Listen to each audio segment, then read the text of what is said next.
At dumating na po dito sa Dahig si VP Sara kasama ang kanyang ina, si Ma'am Elizabeth. Dumating na rin po dito ang ating Dragon Lady, Maharlika. So unti-unti na po silang dumarating para po sa okasyon sa 31 kung saan magkakaroon po ng malaking pagpupulong. Okay, para po sa kaarawan ni VP Sara. No? So anyway, unti-unti pong pumapasok ang ating mga kababayan. Ang pag-usapan po natin ay yung pangyayari na si dating Congressman Arnie Tevez di umano ay nahuli na sa Timor-Leste at papunta ng Pilipinas kung saan siya ay dadalhin dahil siya daw po ay na-deport as an undocumented alien dahil wala siyang passport at wala rin siyang visa galing sa mga otoridad ng Timor-Leste. Ang tanong, ako na ba ho ang susunod? Well, ang kasagutan dyan, subukan nila. Pero kasi kung maintindihan nyo yung pagkakaiba ng kaso ko at saka kaso ni Congressman Tevez, makikita nyo na mahihirapan talaga sila na ako'y pauwiin. Ano ibig sabihin ko? Una-una po, ang kaso namin, ang kaso po ni Congressman Tevez, multiple murder. Ang kaso ko ay qualified trafficking. Pangalawa, ganong kalakas ang kaso laban kay Congressman Tevez? Well, ang sinasabi ng abogado ni Congressman Tevez, mahina ang kaso kasi nasampahan lang siya ng kaso sang-ayon sa mga confession na ginawa ng ilang mga nasasakdal na bumaliktad na. So, hindi na po pwedeng gamiting ebidensya lamang yung mga confession ng mga tao na sumapi di umano sa pagpatay kay Governor Digamo, no? Dahil yun nga po, no, tainted na yung credibility. Pagdating sa akin, wala pong kahit sinong nagte-testify o magtetestigo na ako po'y nag-recruit.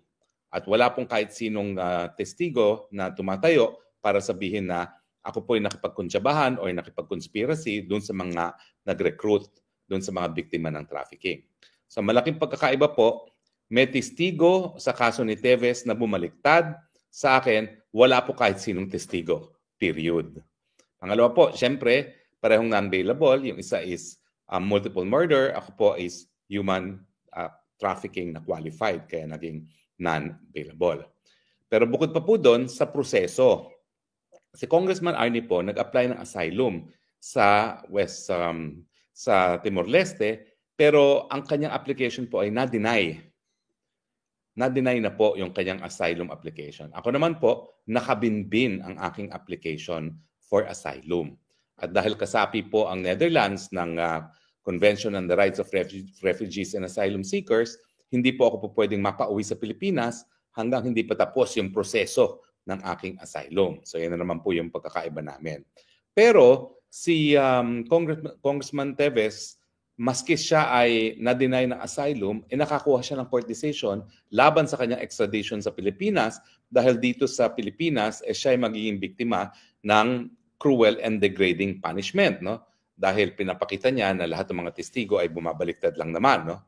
At ang sa akin naman, walang extradition case sa akin dahil unang-una, meron pa po akong pasaporte, so antayin ko na makancel yan at sila ay hihingi ng request to deport as an undocumented alien. Ang problema po, yung opisina nag-handle ng mga deportation dito sa Netherlands, sa pangalan Immigration and Natural Division and Naturalization Division, IND, siya ring opisina na naghahawak na aking asylum. So the moment na magbigay abiso sila na si Harry Roque wala ng passport, undocumented at dapat na ma-deport, yan po ay papadala rin nila sa parehong departamento kung saan nakabinbin yung aking asylum request, no? So, automatically, hindi ako mapag-deport dahil alam naman nila na bilang silang ahensya ng gobyerno ng Netherlands na nagpapatupad ng karapatan ng asylum na hindi ako po pwedeng mapa-deport miski ako ay undocumented alien. Now, yan po yung sinasabi ng non-refuma. Ito po yung karapatan ng mga asylum seekers. Unang-una is yung non-prosecution maski ikaw ay pumasok ng walang travel document or walang visa.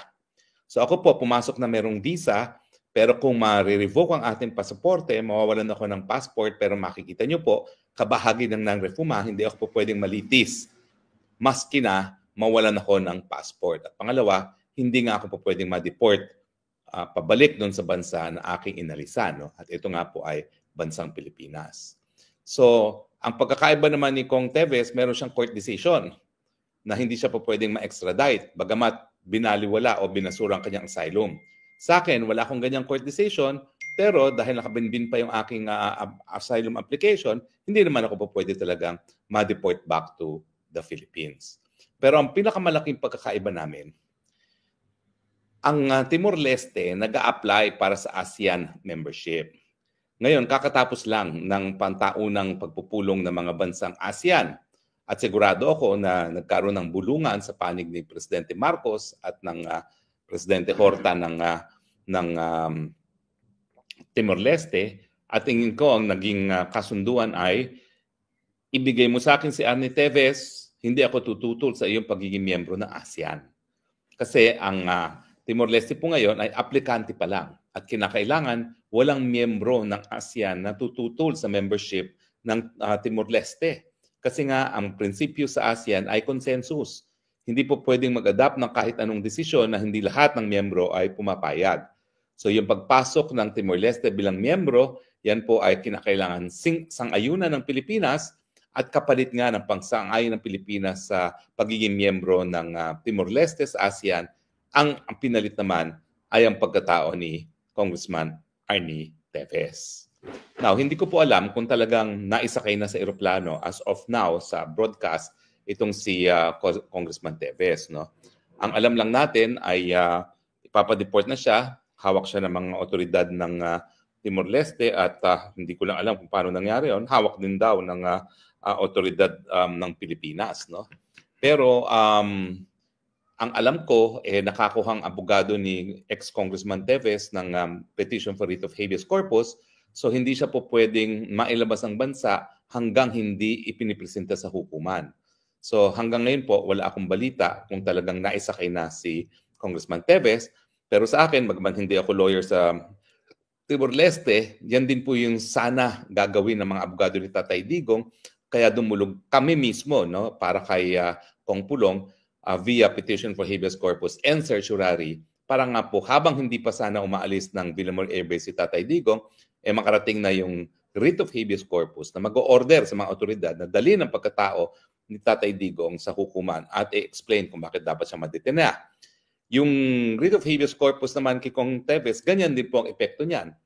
Bagamat hawak na siya ng otoridad ng Pilipinas at ng Timor-Leste and ready na for deportation, kung lumabas on time yung writ ng hukuman, hindi naman po pwede baliwalain ng Timor-Leste yan. Although alam niyo naman, bagong bansa ang Timor-Leste, so mahina pa rin ang mga institusyon. At itong mga pangyayari na bagmat merong Court of Appeals decision sa Timor-Leste na pinagbabawal ang extradition niya sa Pilipinas at ngayon nga ay dinudukot, ay napapakita na mahina talaga yung mga institusyon pa sa Timor-Leste.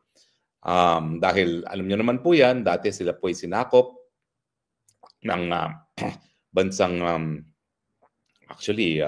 pati Indonesia yan sinakop sila at ngayon lang sila nagkaroon ng kalayaan at siyempre nais nilang sumapi dito sa ASEAN pero obviously ito po yung tinatawag na mga new democracies na marami pang pagsusubok at nakikita nyo rito sa karanasan ni Congressman Arnie Teves na talagang mahina pa ang hudikatura ng Timor-Leste kung ikukumpara mo sa ibang bansa, kasama na rin ng Pilipinas. Ako naman po, naniniwala ako na malakas po ang ating hudikatura, bagamat siyempre po, subject din to political pressure.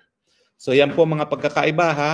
Una-una, hindi po ako akusado ng murder. Pangalawa, wala pong kahit sinong testigo na nag-issue ng complaint affidavit na nagsasabi na ako'y nag-recruit para sa pagsamantalahan ang trabaho ng ibang tao sa pamamagitan ng dahas at walang kahit sinong testigo na nagsasabi na ako po'y nakipagkuntsabahan sa kahit sinong nag-traffic. Pangatlo, ako po ay pending asylum seeker, yung kay Congressman Teves na deny na pong asylum niya bagamat merong court ruling laban sa kanyang extradition. Pang-apat, hindi ako pwedeng gawing bargaining chip para makapasok sa ASEAN ang bansa kung nasaan naroon ngayon si Congressman Teves at dahil po dyan, walang dahilan para isuko ako ng bansang Netherlands. Now, marami rin po akong proteksyon dito. Hindi lang po proteksyon ng saligang batas ng Netherlands, kundi proteksyon na rin ng European Convention on Human Rights. Kasi hindi lang naman po applicable yung European Convention on Human Rights sa mga Europeans. Kasama po yan, if equally applicable po yan sa lahat ng mga tao na naninirahan ngayon sa Europa, whether or not they are European. So, protektado po ako ng karapatang pantao sang-ayon po sa Universal Convention on ICCPR, International Covenant on Civil and Political Rights. Nakasapi po ang Holland na isinabatas po sa Holland at protektado rin ako ng European Treaty on Human Rights na isinabatas din dito sa Holland.